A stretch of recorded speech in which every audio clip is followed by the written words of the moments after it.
Welcome, everybody, to Random Conversations. I'm Danielle, And I'm Noel. and we're back with another episode of Stuff to Get Into, topics to get into. I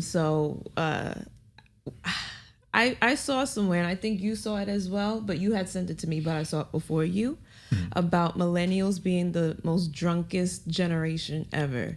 Like, we're drinking at amounts that have never been seen before. And I don't know if it's because we like drinking. I don't know if it's genetics.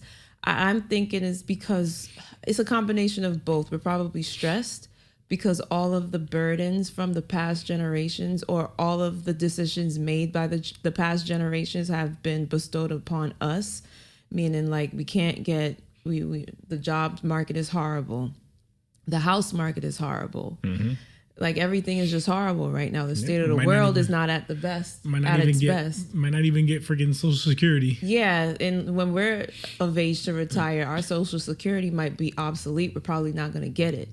So I think it's a combination of that. And also, we like to live our best lives. We like to party. We like to enjoy ourselves. And liquor is a big component when we do things of that nature.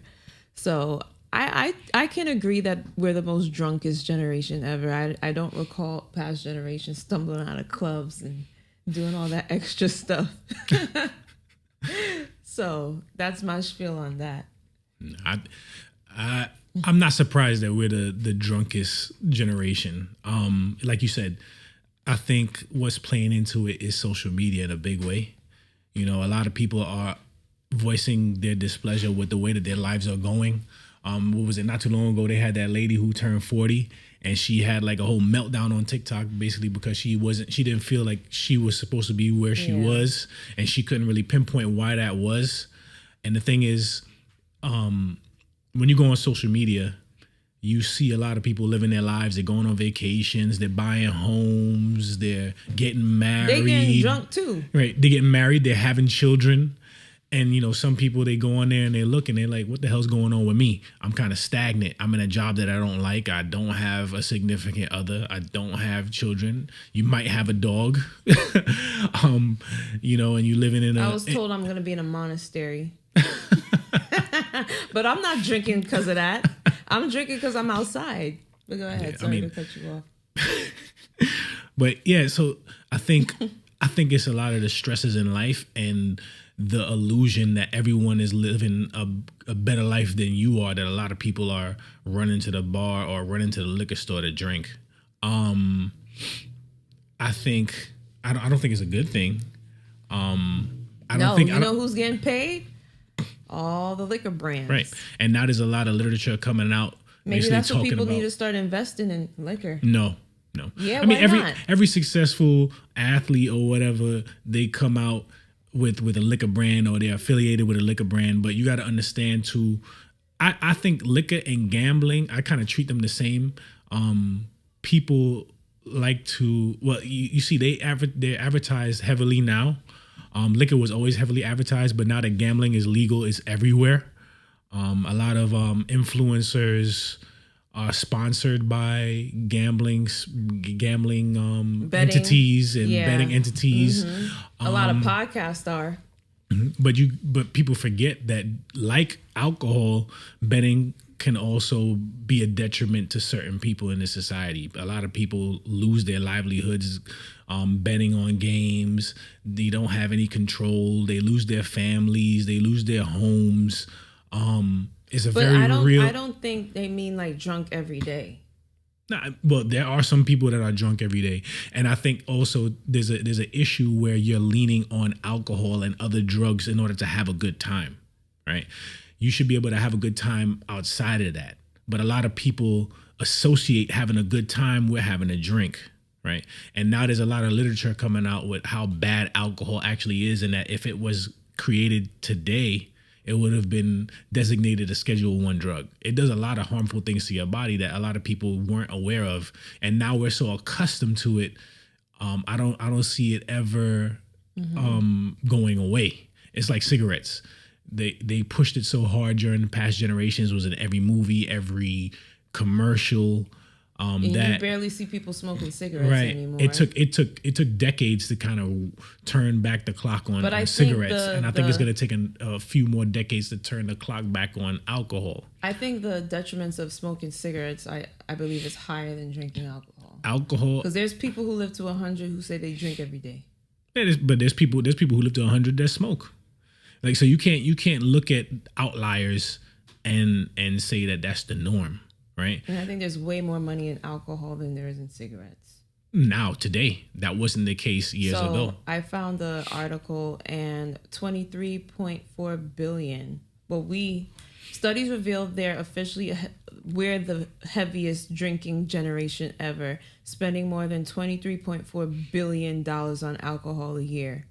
And it's way ahead of Gen Z. I guess Gen Z looks at us and be like, we don't want to be like them. Well, Gen Z seems to be a little bit more conscious about what they're putting in their bodies, right? Yeah. And it's probably because of all the information that's available to they them look today. at us. Yeah. They look at us. Yeah.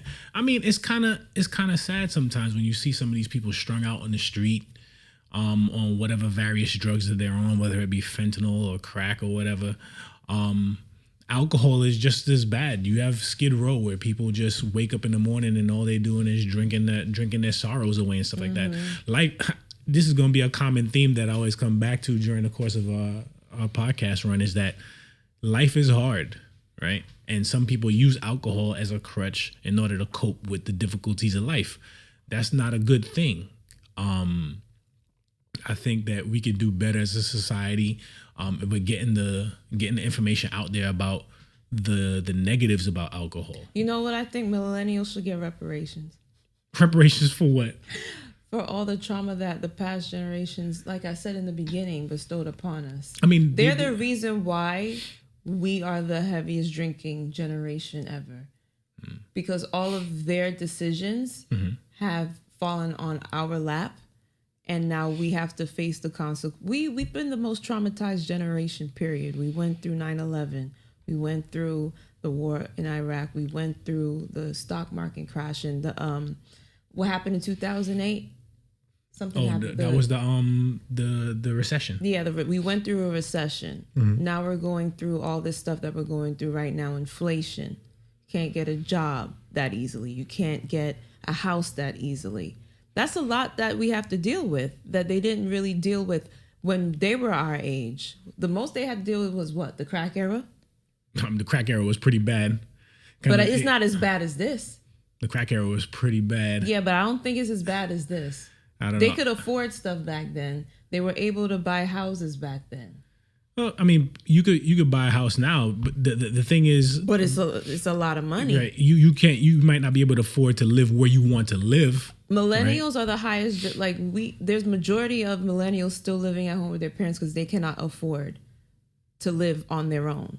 Well, I think yeah. There's a large and that's number. Gonna force people to drink right off the bat. There's a large number of millennials that do live at home, but I'm curious to know what percentage of that is due to. What percentage of them living at home is due to them not being financially sound with their money?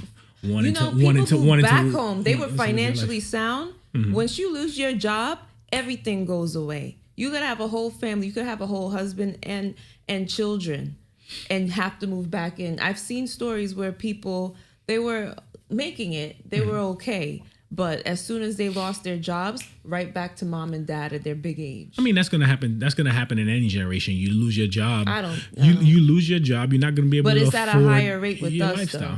I mean, it's at a higher rate with us. I think that a lot of people, well, the people who are in a position to live at home and your parents not kicking you out the door, you should take advantage of that and save your money, right? I think a lot of and then you can go forward and get yourself a home and stuff like that. But a lot of people, what they do is they stay at home. They don't have any financial literacy because the schools don't teach us that. You get a credit card and you spending money. You go to an expensive college and you rack up debt, and so you're trying to dig yourself out of that. So you're not really able to spend the money. And even if you were able to spend the money, you didn't really have the knowledge, right, to save. You didn't have. You weren't taught financial literacy and responsibility. That's right? why, and I think that's why Gen Z is so much better off than we are, because we're instilling in their heads, learn about financial literacy, learn a trade, learn other things other than just getting a degree and thinking that's going to hold you, because it's not. Because look at us as an example. We're majority of millennials are struggling just to make ends meet. Yeah, it's tough. It's and tough just out there. to even live on our own. It's hard. It's tough out there. And I just like to personalize it.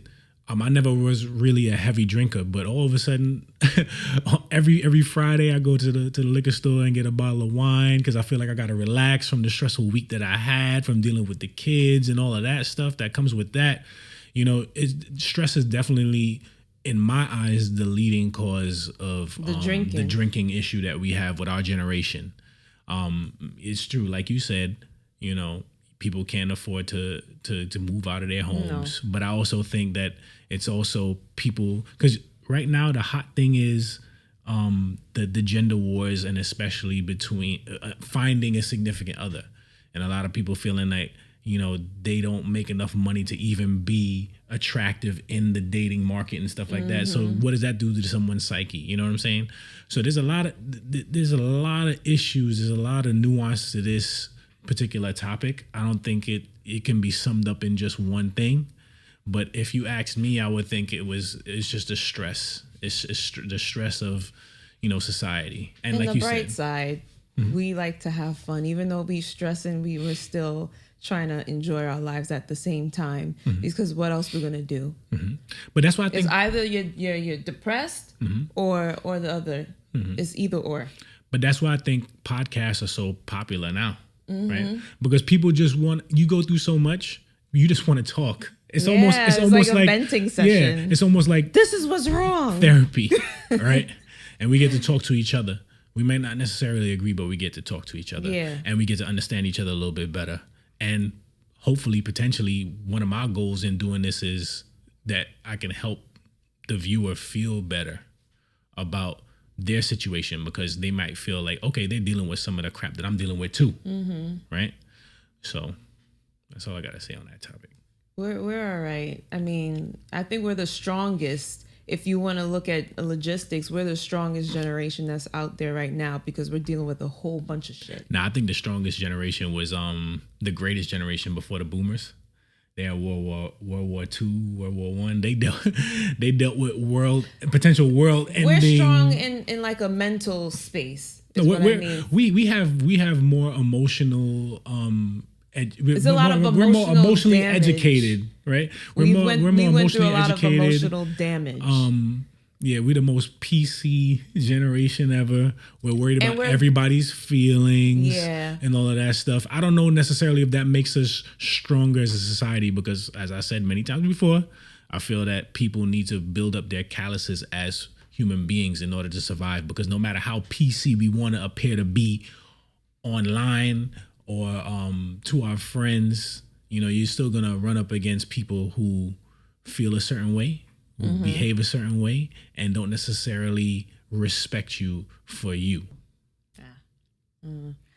I just feel like we're mentally strong. And I think this is kind of like getting off topic. We were born at the cusp of pre-technology and technology to where it is today. We grew up with not having these. Yeah, we had encyclopedias.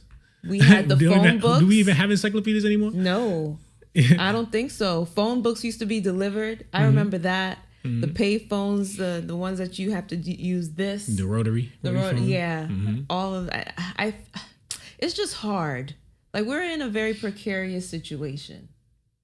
That's how I feel. Well, I feel like we're the first for everything right now. Right? We're like the test dummies. We're the guinea pigs for everything. Yeah, like, let's give them all they can handle. Some people are breaking, but majority of us are staying strong. We surviving. That's how you sum up our generation. We're survivors.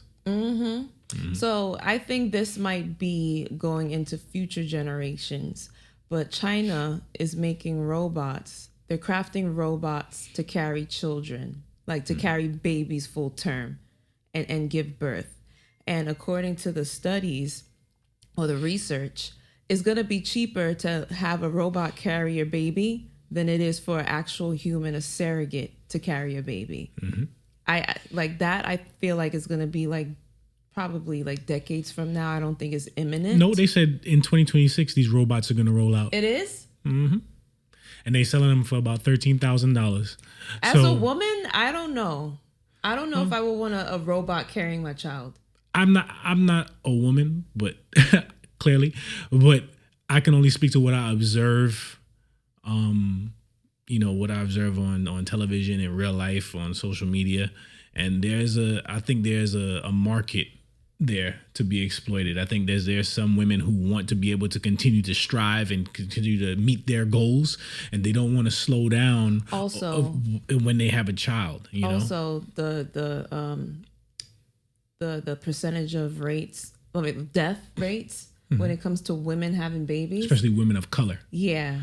But we're not going to be able, unless you're like a wealthy person, a regular person's not going to be able to afford that.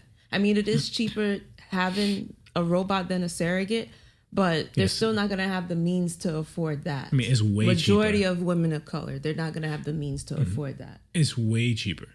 I mean, I can see the upside. Like if a woman of color wants to have a child and she sees all these stories about women passing away during childbirth, she might let's give this robot a try, because she might not want to harm another woman to give birth to her child. And then she thought, okay, let me try a robot. I could see, that's the only pro I could see in this.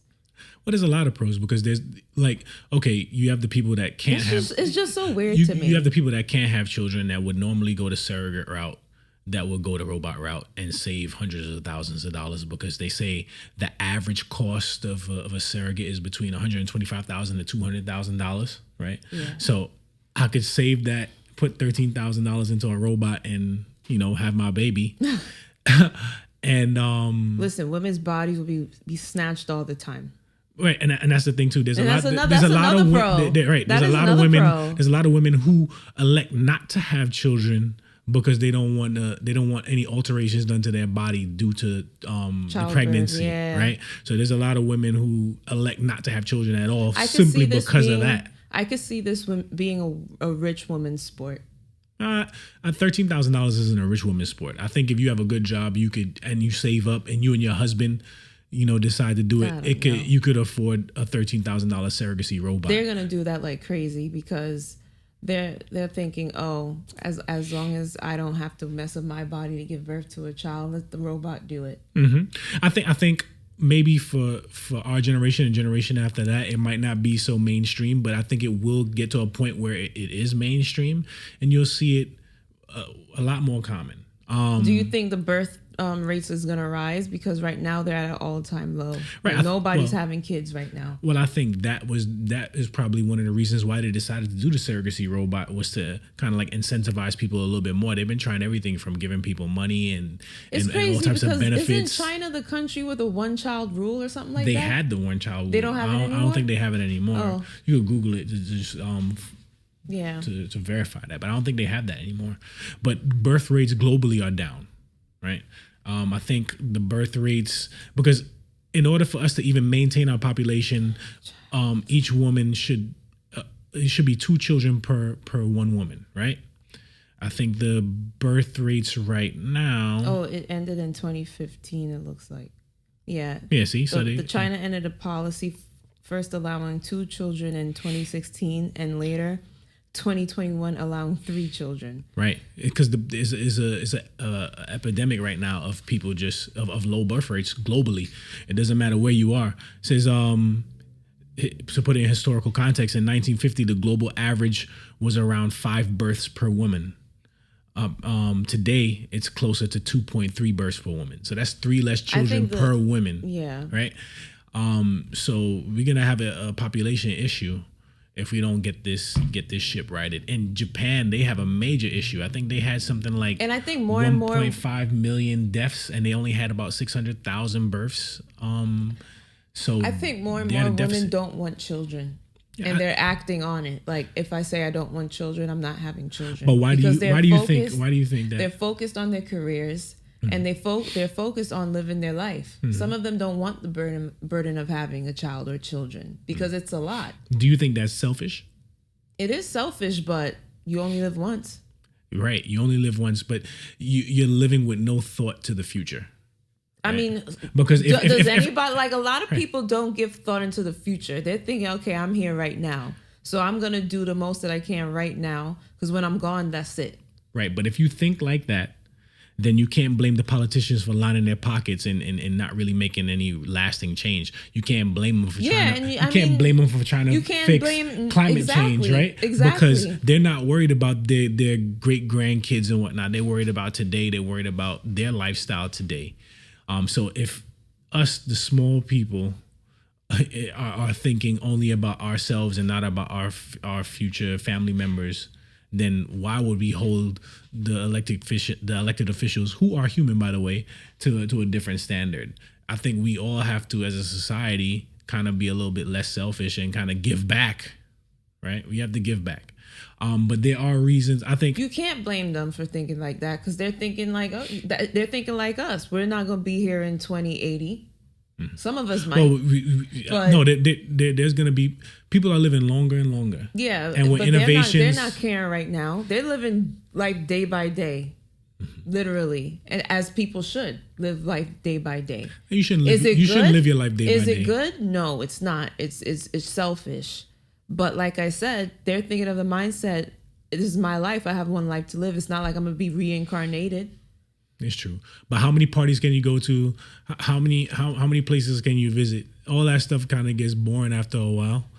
Well, that's the way they live their life. I mean, if not everybody wants to be domesticated, some people just want to just live freely. And that's fine. If somebody wants to pick up and move to Africa, they're going to pick up and move to Africa. But you could pick up and move to Africa with your kids. But sometimes it's hard. It's hard to pick up and move with your kids because you're thinking about what they're leaving behind. No. One thing about human beings. You got to think about that. One thing about human beings. One thing about because sometimes children, when they need stability. They do need stability. And if you're not the type of person that thrives off of stability, I don't think having children would be for you. So if somebody willy-nilly says, "Oh, I want to move to Hawaii," okay. Or not Hawaii, because everybody's gonna move to Hawaii. I don't want to move to Hawaii. It's like the most expensive place to live. It's overrated, and they got volcanoes. What the hell I want to go there for? Not on the popular islands.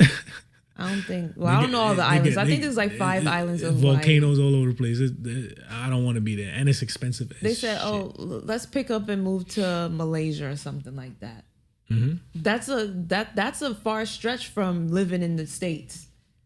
So you also got to think about the children that's coming along with you. Kids adjust. They adjust, but it's also good for a child to have stability. Right, but you make that big move. You can have little minor changes because changes happen in life, but that's a big ass change. So if you're somebody who likes to hop around from country, because there's people like that that like to hop around. They don't stay stable. Like they don't stay at one place for too long. They give a city two years and then they're on to the next. Especially if they have the ability to get up and go. Like a remote job or something. Yeah, some people, I'm flying here and then I'm flying there and I'm working remote. All they need is their laptop and Wi-Fi. But if you have children coming along with you, it's going to be harder. And some women are like that. They want to move here, they want to move there. You got to think about schooling. You got to think about the area you're moving to. Right. Is it like the things that are child friendly? You got to think about it. You got to put all of that into consideration when you're picking up and moving with children. Well, one thing they should put into consideration is when their ass is old, who's going to take care of you? The nursing home. Yeah, you find yourself in a nursing home. You ain't got nobody else to thank. What you mean? They got their friends. You ain't got nobody. They got their friends in the nursing home. Okay. You ain't got nobody else to thank but your damn self, right? Because you want to be. They got the nice PCA. You want to be running around and island hopping. They got the nice PCA. She's wonderful. Partying all the time. No one's saying that. And that's who they gonna leave their money to. No one is saying that you can't go on vacation and party from time to time, right? When you have children. They just want to do it all the goddamn time. It's like that lady that was crying to me. I don't know who I am. My husband is so good, and I don't know why I'm sad. I already told you my theory on that. Right, because she want to be. She didn't have time to do that. She want to run around and do everything she want to do. You're supposed to run around when you're young. Look, so when you're older, but we don't even know how old she is. That's the point. She could be a young. She could be a young looking 30-year-old. I was saying, how old is she now? Mm. How old is she now? Because that will put everything into perspective as to why she feels that way. If she was 40 something, because then she said they got married 7 years ago. You're in your 30s, lady. Well, what are you crying about? See, it's women like that drive men to drink. Say if she was 27, I'm like, all right, I understand.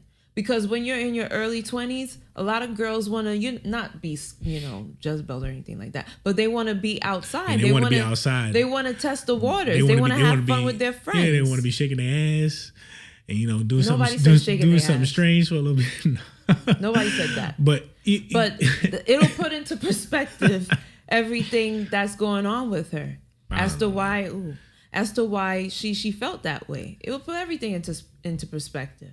I don't know. You keep bringing that up like she's in the wrong. Yes, it's so selfish. She's in the wrong. Yes, because it's so selfish. Yes, she's in the wrong. Like looking at this particular topic, I just feel like it's so selfish.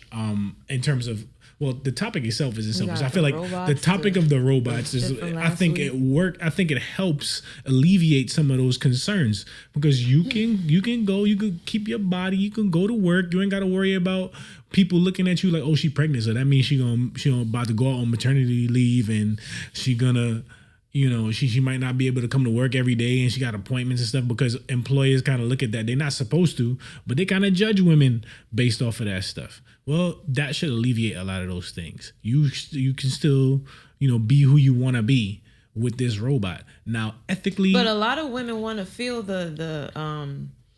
They want that journey of a human growing inside of them. Mm-hmm. They want to feel that. I mean, because it's an experience like no other. But those women don't have to go the route of the robot. But the women that you're talking about, the women that want the baby kicks the robot, if the robot is gonna malfunction or something. Because babies be like, when I was pregnant with my son, and he be turning in my stomach like you should. It was crazy. He was giving you the Liu Kang bicycle kicks. I remember he gave me one kick. I said, like that kick was strong. Mm-hmm. So I'm wondering, how's the robot's stomach gonna that's very interesting. I'm pretty sure the robot is gonna be just fine. It's gonna be built to deal with stuff like that. It's gonna be very interesting to see how the robot's body is going to deal with certain situations like that. And I think we living in such an interesting time. Oh, are we? I saw somewhere where it said by 2030, about 80% of the population will be dealing with some sort of humanoid robot on a daily basis. Humanoid robot.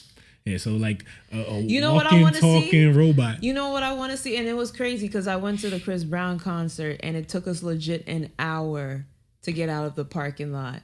I went to Connecticut and I thought we'd never get back to where we needed to go. Mm-hmm. So I was like, this is a good time for a flying car. Just press that button, take off. Shit, we ain't never get no flying cars. But they're making it. I think Tesla is making the flying cars. Yeah, Tesla be making all this stuff.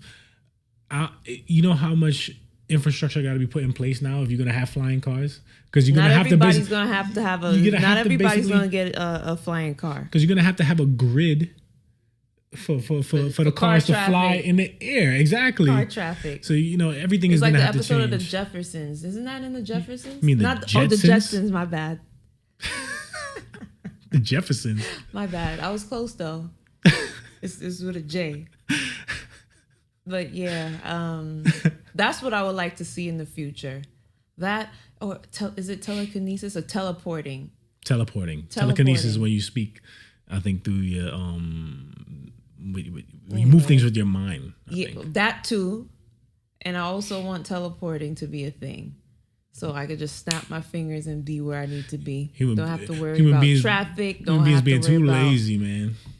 Lazy, says the person who likes robots and technology, likes AI to think for I like robots, but I don't want them to put me on piggyback and run me to work. You like robots to think for you, and that's I don't like them to think for me. I like them to help me. I like them to assist me and make me better. To the point where they're gonna start thinking for you. No, they're gonna start thinking for you. They ain't gonna think before me. I'm gonna be like, hey, what you think about this? They're gonna make brains obsolete. That's what they're gonna do. How you gonna make brains obsolete when brains is what made them? Yeah, but they're gonna make your brain obsolete because you're not gonna use it. They probably put what you call it? Elon Musk, his company has a company called Neuralink, I think, and he's putting chips in brains. So that's supposed to enhance your cognitive abilities, right? So we just have to outpace the AI. You gotta outpace the AI. It ain't nothing to be afraid of. Y'all need to be worrying about the aliens coming for us in December. I don't think that's gonna happen.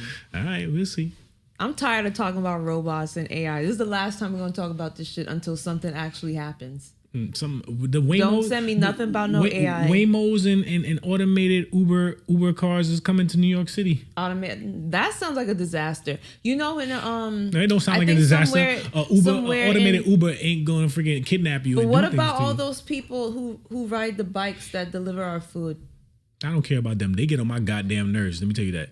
All over the goddamn street. Don't follow no goddamn traffic laws. Just zigzagging in and out of the freaking lanes. What you mean you don't care about them? They need to make a living. I don't care, man. They need to make a living. Give me robot couriers. That's what we need. That follow the goddamn rules of the road. This is what I'm talking about. Taking jobs away from people who need it. This is the most, and this is the most. It's the easiest job you could have. All you doing is taking food and delivering it. And now robots are taking. This is exactly what I'm talking about. This is exactly what I'm talking about. A prime example. She's a fearmonger. Don't be afraid of change, people. No. Change is constant. No. It's constant. What are those people going to do? They're going to find another job. Like what? Work at Target. What if they don't have... I don't... Anyway, I'm not getting into that. I'm not. Speaking of Target, you saw the CEO stepping down. Yeah. But he's supposed to be non-executive chairman or something like that. I don't know what he is. I just saw he was stepping down because obviously what he put in place did not work. And that goes to show... What did he put in place? You talking about the DEI initiative that he rolled back? Yeah, he took away DEI and look how much they lost based off of that. 12 billion? 12 point, I think it was 12.4 or 6 or something like that. Yeah, 12.4 or something like that. Billion with a B dollars. And the DEI program was only a cost them, I think, $2 billion. So it's like you lost 6 times what your investment would have been in the program. You lost. But I think black people are really taking they patting themselves on the back for them losing all that money. But DEI is not just for black people. Like to remind people, it's for everybody. It's for minorities, people with disabilities. Yeah, it's not just for people of different sexual orientations. It's for everything. Right? So they kind of attacked everybody across the spectrum. Yeah, and so everybody across the spectrum fought back. And look how much their dollars were. Mm-hmm. I mean, you catering to everybody. I don't care what you do. If you're running a business, you want everyone to come in there and spend money, right? Yep. If you want to be successful, unless you're one of these stupid fools in Arkansas. One of them, I told you about the whites only community they're trying to make in Arkansas, where you go there with your cousins and stuff like that, and y'all have a good old time. But it's crazy, but.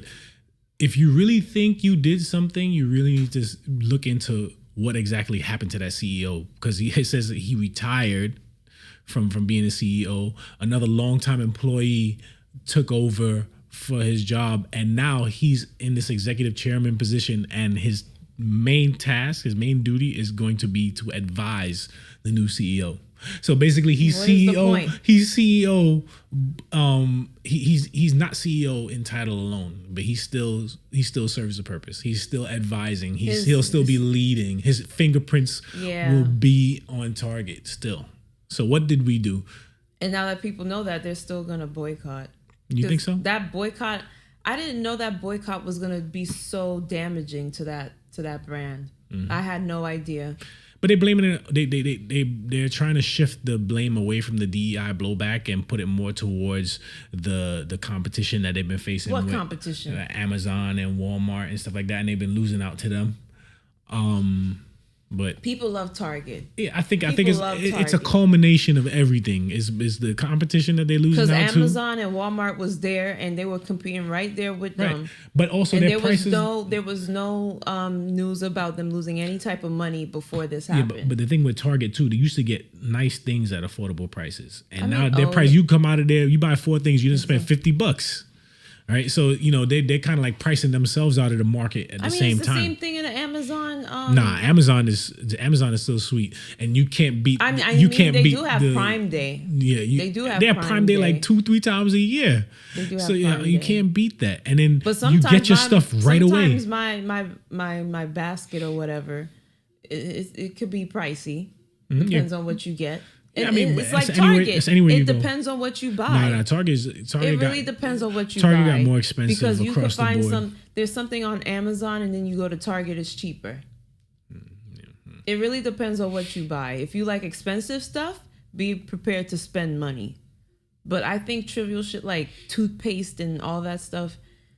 But you can find that anywhere. That's the thing too. But sometimes, like if you go to CVS, the toothpaste that you would spend let's say $8 for at CVS is gonna be like $6 or $5 at Target. I really feel like the reason why they're in this situation is because of the rollback. It's not because of competition. Because the competition was always there. I think the competition was always there, and nothing's really changed other than them rolling back DEI. I mean, I feel like DEI is the main driving force to why they're having this issue, but I think it's also in part because of the competition. And a lot of people, I think there was this, I was watching the Breakfast Club interview. This was months ago, and a Black-owned beauty organization said that their sales went up because Black people are only going into Target to spend money on Black-owned products. The Black-owned products are still in Target, but we are focusing our dollar towards their companies and not everything else, which I find pretty dope. But you could see like that's not even helping because Target is still losing out on a lot of money. What would be crazy? When I see Target shut down. I don't know if we'll ever see that. I think we're a ways away from there. I don't think we'll ever see that. All right, so there was a video that you had shared with me about this woman. I don't know her name. I think she's like some type of doctor, though I could be wrong. But she was explaining. She's just some lady. I don't know if she's a doctor, but like her message was something that I felt needed to be heard. Yeah. So she was explaining how men will be lonely later in life. So I'm gonna pull up the video so we could watch. Just give me 1 second. A lot of y'all gonna end up single and alone at the end of your life too. I know y'all out here saying that it's hard for women to get married. It's hard for some of y'all to get married too. Because the women that God has for you, you overlooking them. You keep shooting your shot at women that don't even want you because you ain't got everything you supposed to have together. I'm going to say it because y'all don't really understand. Y'all try to say women going to end up lonely. A lot of you men are going to die single and alone because you will not let God work on your heart. You won't level up. The type of women you want, you don't even have the emotional intelligence to deal with them, the relational intelligence. You don't have the integrity. You don't have the leadership. And you shooting for that woman, but y'all won't talk about the ones that you shot for and they let you down and they told you no thank you. So yes, that woman, I totally agree with her. She was making some valid points about certain men being alone later in life because they're just stuck in their ways. They don't want to expand. They just feel like women should come down to their level and be content, especially the women that they want. They just want them to come scale down and be content with what he has right now. And with that mindset, you are going to be alone. So there's nothing, I agree with her 100%. Oh, no.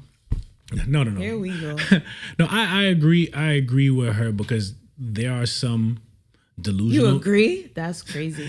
In this particular case, I agree with her only because there are some dudes out there who are making the bare minimum, who aren't really ambitious, who are comfortable with their lot in life, and they want the women that they want. They want tens. They want the best looking women that they can find, and they can't understand why these women don't want a man who's maybe, making minimum wage or making $30,000 a year. My thing is, I don't have an issue. My thing is, I always promote women getting with men who are on the ascend, who are working towards a goal and bettering themselves. Not men who are complacent, who are lazy, who ain't really doing nothing for themselves, who are liabilities and will continue to be liabilities, right? You can't be someone who's not about anything and then want whatever type of woman you want. You want to be able to just be able to pick what you want and get exactly that. And when you get rejected, now all women ain't shit, and all they want is this high value man. It's like not necessarily every woman is out there looking for a man that makes $100K, right? I feel like a lot of men who get rejected kind of fall back on that excuse that it's because I'm working, I'm freaking taking out garbage or whatever. If she can, they make money though. Right? Sanitation dudes make a lot of money, right? But there's also a way that women view men depending on the type of profession that they do. When they hear garbage, a lot of them don't really think, they making money. It's like, you take our garbage, right? But the thing that women key on is your ambition and where do you see yourself in a year or 2 or 3, right? Now, if you're comfortable sitting on a corner, drinking, hanging out with your boys all day, and then you expect you're gonna be alone, right? And then you expect to be able to pull the most beautiful women and the most successful women. They're not checking for you, no, right? They're checking for a man who's about something. You don't necessarily have to be at the pinnacle when they find you, but you got to be about something. You got to show them that you're ambitious and that you're climbing. You have to make yourself applicable to them, right? It's like when you're going for a job, you look at the requirements. Only those who meet those requirements need apply, right? Now, yes, there are some women with some lofty requirements, and some of those women might need to adjust those requirements, because I don't think that is fair. Like I said in past episodes, most men don't reach their full potential until they hit 40. So unless you're looking for a 40-year-old man, you should kind of temper your expectations when it comes to the type of men that you're meeting, right? But if a man shows that he's on the ascent and he shows ambition and he's articulating dreams and aspirations, right? And he has some proof that he's working towards and it. He's moving towards it. Then you give the man a chance. You allow him to grow in your presence, right? Everybody's looking for this finished product. Even the men who ain't about shit are looking for women that are finished products, so to speak, that they're beautiful and whatnot, right? There's this other podcast, and I meant to sorry to cut you off, but Paul Pierce, he was saying how he's always Paul Pierce saying that how men should settle for 5s and 6s instead of going for 9s and 10s, because the 9s and 10s require way too much. Well, the 9s and 10s require some 9s and 10s, especially the ones that you see out on social media that put themselves out there. They require a lot, and they provide very little other than arm candy when you go out, right? And even in the bedroom, a lot of them is boring and bland, right? So you need to be careful, because you might get what you asked for and then realize that it ain't what you thought it was, right? Same thing with women. You want a man who makes a certain amount of money and drives a certain type of car and lives in a certain type of place. We want Stephon Diggs. Right? But how is he treating you? Is he treating you like a partner? Is he treating you like his woman? Or is he treating you like an equal? Or is he treating you like an accessory? Is he treating you like a walking, talking womb to just have his babies and to shut up, right? So it all depends on what you want. If you're a woman and you're okay with that, you're like, I just want to be up in a big house, and he don't got to take into account what I say at all. That all by all means, live that life if you can, right? But most people want to feel like they're equal participants in a relationship, and if you want to feel like that, you might maybe take another look at your list of requirements for who you want to be with, right? Men and women.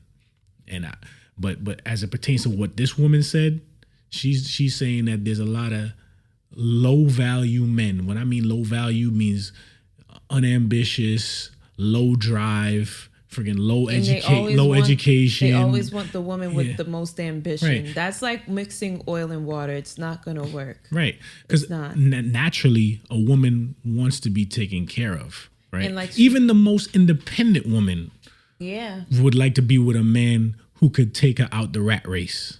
Right. But you have to be that type of man. Who can lead her to that. And, so if you know that's what they want, why do you think you sitting on the corner drinking with your boys all day is going to attract that?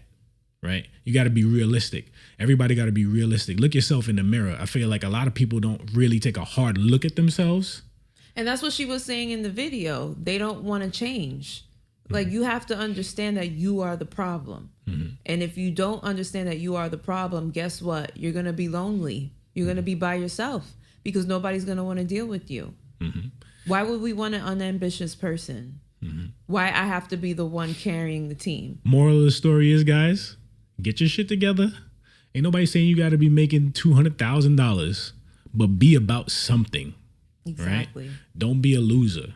Don't be out here walking around freaking ain't doing shit with yourself and expecting to get like the best women there is available, because they're not looking for you. They're looking for somebody who's moving, who's going places. Do you think some men do suffer from pretty privilege?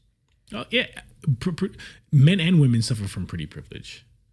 Beautiful people But you're unambitious, it's still not gonna work for you. No, look at that dude the dude that was arrested and everybody was making a big hoopla Jerry Meeks? about his his mugshot, and now he's a model, and he had married that rich lady and stuff like that. Top Shop, I think it was called the Top Shop Harris. What?